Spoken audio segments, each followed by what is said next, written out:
என் அன்பு தமிழ் சொந்தங்களுக்கு வணக்கம். விஜய் சீதாராமன் பேசுகிறேன். மே 18 என்கின்ற ஒரு திரைப்படத்தினை பாசத்திற்குரிய அன்பு ஐயா கு கணேசன் அவர்கள் எழுதி இயக்கி தமிழ் சமூகத்திற்கு ஒரு கொடையாக அளித்திருக்கின்றார். கதை, திரைக்கதை, வசனம், இயக்கம் கு கணேசன் என்று திரையிடப்பட்டாலும் இதை கதையாக நம்மால் கடந்து போய்விட முடியாது. இது நம்முடைய வலிகளையும் வேதனைகளையும் தாங்கி நிற்கக்கூடிய நம்முடைய வரலாறு.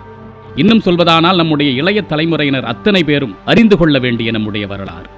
நம்முடைய இளைய தலைமுறையினருக்கு நம்முடைய வரலாற்றை நம்முடைய வலிகளோடு வேதனைகளோடு சேர்த்து பயிற்றுவிக்க வேண்டும். மோசமான சமூக சீரழிவை ஏற்படுத்தக்கூடிய திரைப்படங்களை எல்லாம் இன்று சமூகம் அங்கீகரித்துக் கொண்டிருக்கின்றது.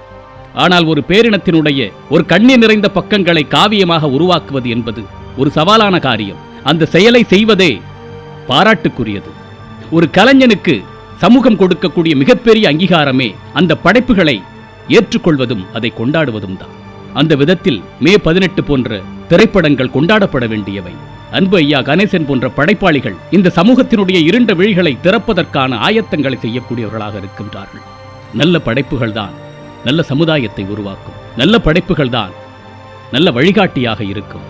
ஒட்டுமொத்த தமிழ்ச் சமூகத்தின் நலனிற்காக தன்னையே அர்ப்பணித்து இன்று நின்று கொண்டிருக்கின்ற அன்பு ஐயா திரு கணேசன் அவர்களுக்கு நம்முடைய ஆதரவையும் அன்பையும் பகிர வேண்டியது தமிழனாகிய ஒவ்வொருவருடைய கடமை.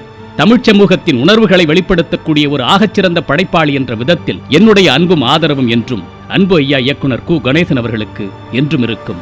நீங்கள் ஒவ்வொருவரும் அந்த அன்பையும் ஆதரவையும் அவரோடு பகிர்ந்து கொள்வீர்கள் என்ற நம்பிக்கையோடு விடைபெறுகின்றேன். நன்றி, வணக்கம்.